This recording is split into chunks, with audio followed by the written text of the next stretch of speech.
My name is David, and I bear a story unlike any other. A story that unfolded on an unassuming American night, shrouded in darkness. A night that unleashed a nightmare so disturbing. It lingers in the depths of my consciousness to this day.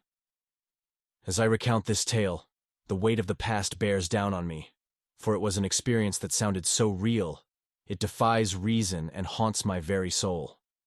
It was an ordinary night in our small town.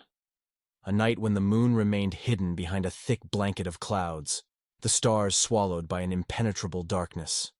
My wife, Sarah, and our 2 children, Michael and Sophie, had long succumbed to the embrace of sleep. Our home was a haven of tranquility, or so it seemed. As I lay in bed, the room enveloped in the faint glow of the streetlight outside, an inexplicable unease crept over me. It began as a vague disquiet, a sense that something was amiss, a presence lurking just beyond the edge of my perception.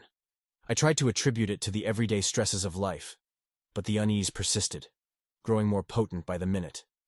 The room felt colder than usual, the air heavy with an eerie tension. Faint sounds, whispers, soft rustlings, rippled through the stillness of the night. They were like elusive echoes, as if the very walls of our home held secrets they longed to reveal. I attempted to shake off the growing sense of dread, to convince myself it was mere paranoia, but it was futile. My mind raced, searching for logical explanations, but none could account for the unsettling sensation that clung to me like a second skin.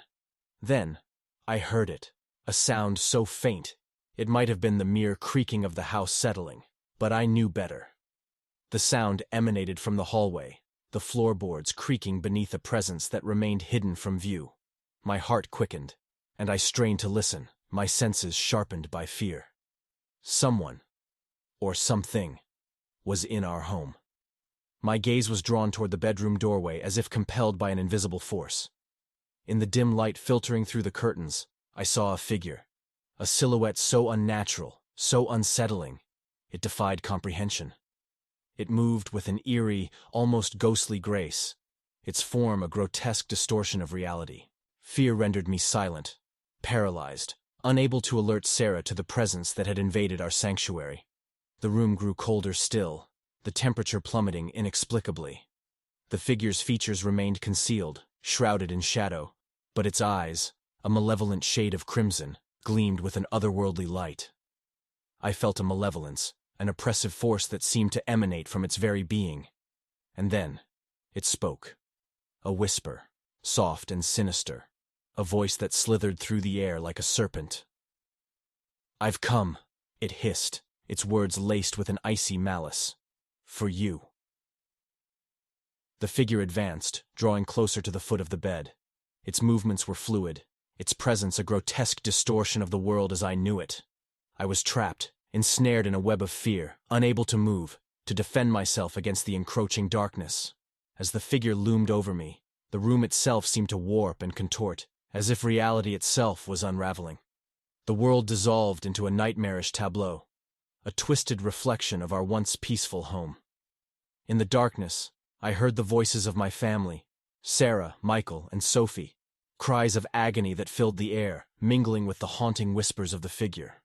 The world spiraled into madness, and I reached out to my family, desperate to protect them from the encroaching horrors.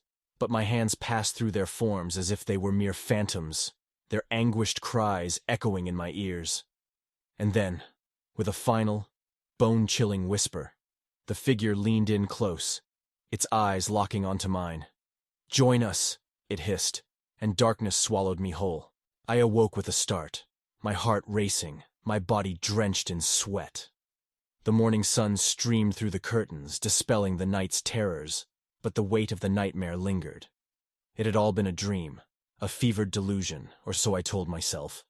Relief washed over me as I realized that my family was safe, that the horrors of the night had been nothing more than the product of an overactive imagination. But as I looked around our familiar bedroom, a gnawing unease remained. I couldn't shake the feeling that the nightmare had been more than a mere dream, that it had been a glimpse into something far more sinister, far more profound. The figure, the whispers, the sense of impending doom. They all felt too real to be dismissed as mere hallucinations. In the days that followed, I couldn't escape the nagging sensation that something had changed, that a malevolent presence still lingered in the corners of our home. It was as if a door had been opened, an insidious gateway to a world beyond our comprehension. The events of that night continued to haunt me, a persistent nightmare that refused to be banished. I found myself questioning the nature of reality, the boundaries between dreams and waking life, and the true extent of the horrors that could exist in the world. To this day, I wonder about the figure that visited me in the dead of night, about its intentions, about the enigma of that haunting night. It's a story that I carry with me, a story that reminds me that there are mysteries in this world that we can never hope to unravel, that some encounters are destined to remain shrouded in the shadows of the unknown.